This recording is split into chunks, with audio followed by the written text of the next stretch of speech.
চাবুৱাৰ জেৰাই গাঁৱত এমহীয়া ফুটবল আৰু ভলীবল প্ৰশিক্ষণ শিবিৰৰ সফল সমাপন।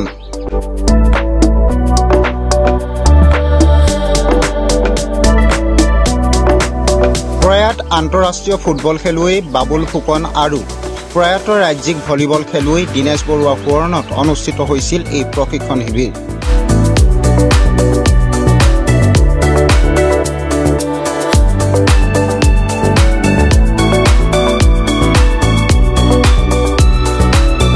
মটক স্বায়ত্তশাসিত পৰিষদৰ ক্ৰীড়া বিভাগৰ উদ্যোগত আৰু জেৰাই আঞ্চলিক যুৱ সংঘ জেৰাই ক্ৰীড়া সন্থাৰ সহযোগত এই এমহীয়া প্ৰশিক্ষণ আৰম্ভ হৈছিল।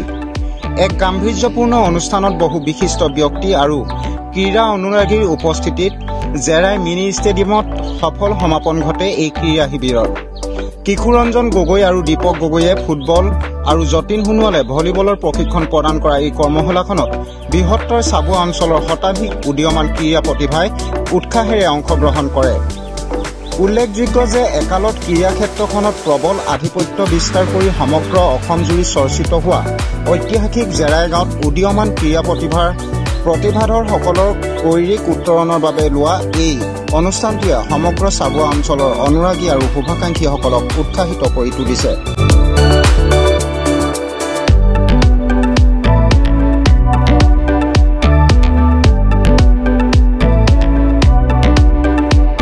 ধন্যবাদ আপোনালোকৰ চাব লাইভ।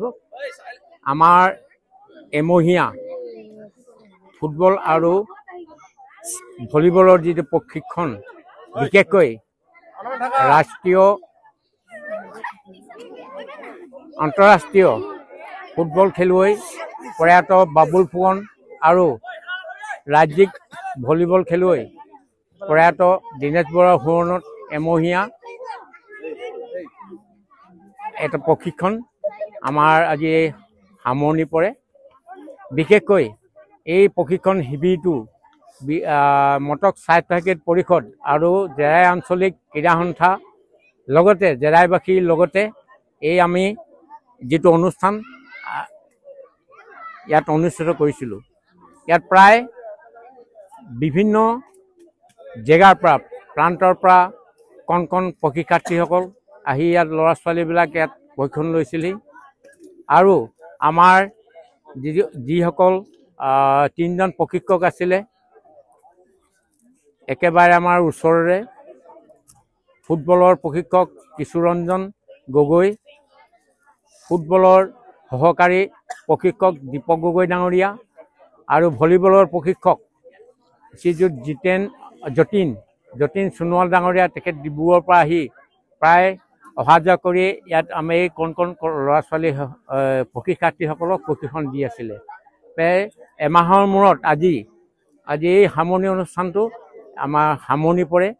বিশেষকৈ আমি যিটো মটক স্বায়ত্তশাসিত পৰিষদ তৰফৰ পৰা যিটো আমি আমাৰ পুঁজি বছৰেকত এটা আমি পুঁজি পাওঁ, সেই সামান্য পুঁজিৰেই কেতিয়াবা আমি বছৰেকত যিটো পুঁজি এইটোৱে প্ৰশিক্ষণ দিওঁ, কেতিয়াবা আমি সামগ্ৰী আদি এনেকুৱা যোগান ধৰোঁ।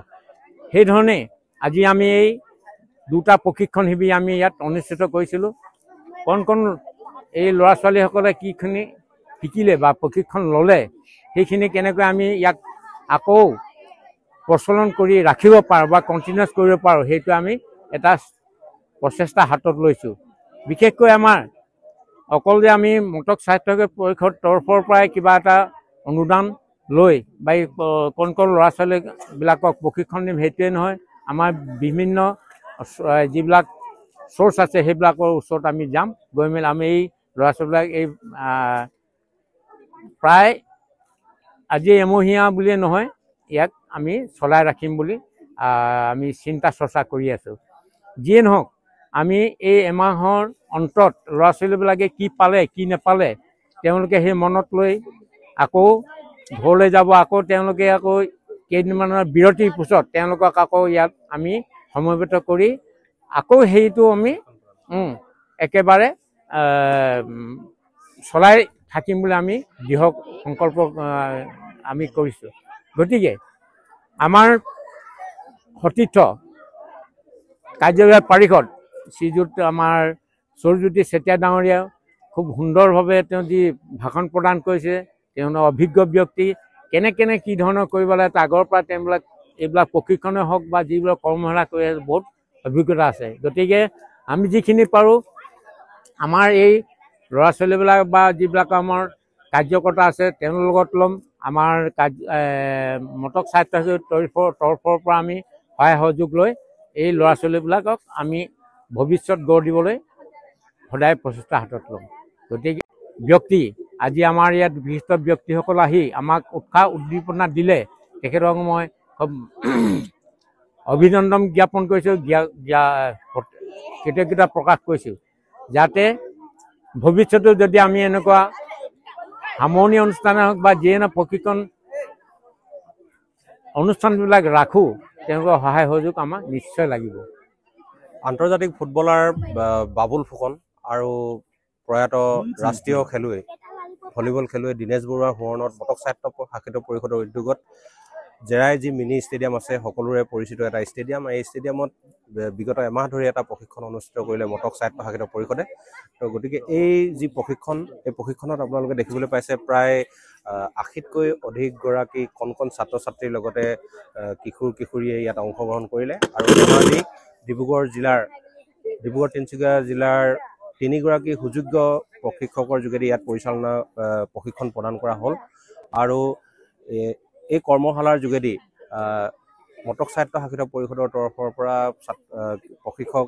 প্ৰশিক্ষাৰ্থীসকলৰ মাজত বিভিন্ন ধৰণৰ জাৰ্চি আৰু খেলৰ সামগ্ৰীও বিতৰণ কৰা হয়। আৰু মটক স্বায়ত্ত শাসিত পৰিষদে ক্ৰীড়াৰ যি বিকাশ ছাত্ৰ ছাত্ৰী ক্ৰীড়া বিকাশ লগতে নিয়মানুৱৰ্তিতা আদিৰ ওপৰত বিশেষ কৰ্মশালাৰে বিভিন্ন সময়ত এনেকুৱা ধৰণৰ পদক্ষেপ গ্ৰহণ কৰি আহিছে আৰু অনাগত দিনলৈও কৰি থাকিব।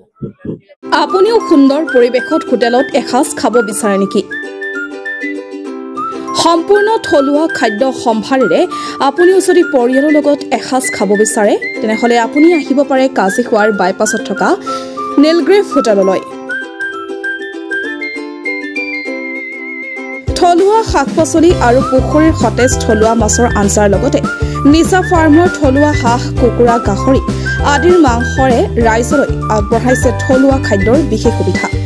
যোগাযোগ 9707481939।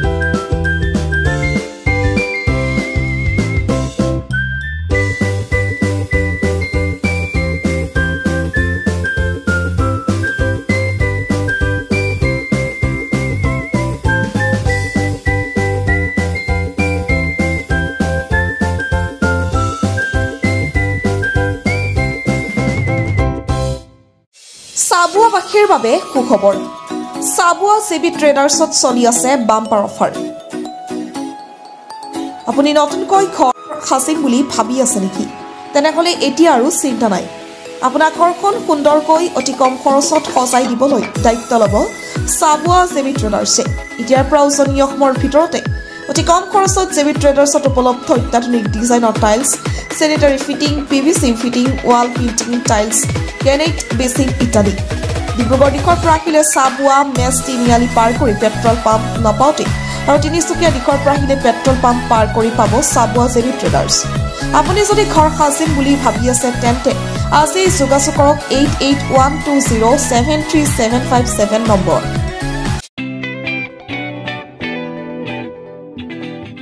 ৰোগীসকলৰ বাবে ভাল খবৰ।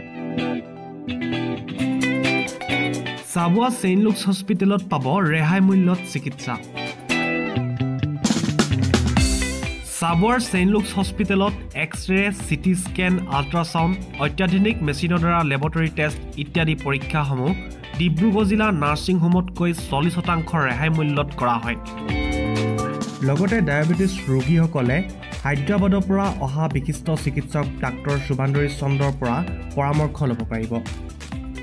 স্ত্ৰী আৰু প্ৰসূতি ৰোগৰ বাবে হায়দৰাবাদৰ স্ত্ৰী ৰোগ বিশেষজ্ঞ ডাক্তৰ উমাদেৱী ভিয়ে চিকিৎসা আগবঢ়াব। লগতে উৰিষ্যাৰ পৰা অহা চিকিৎসক ডক্টৰ ৰঞ্জন কুমাৰ জিনাই নিউৰলজি চিকিৎসা আগবঢ়ায়। গতিকে এতিয়াৰ পৰা আপোনালোকে ৰেহাই মূল্যত বিশিষ্ট চিকিৎসকসকলক তেওঁলোকৰ অন্তৰ্গত সকলো বেমাৰ দেখা কৰি পৰামৰ্শ ল'ব পাৰিব। প্ৰয়োজন সাপেক্ষে ৰোগীসকলে যোগাযোগ কৰিব পাৰিব 8822455808 নম্বৰত।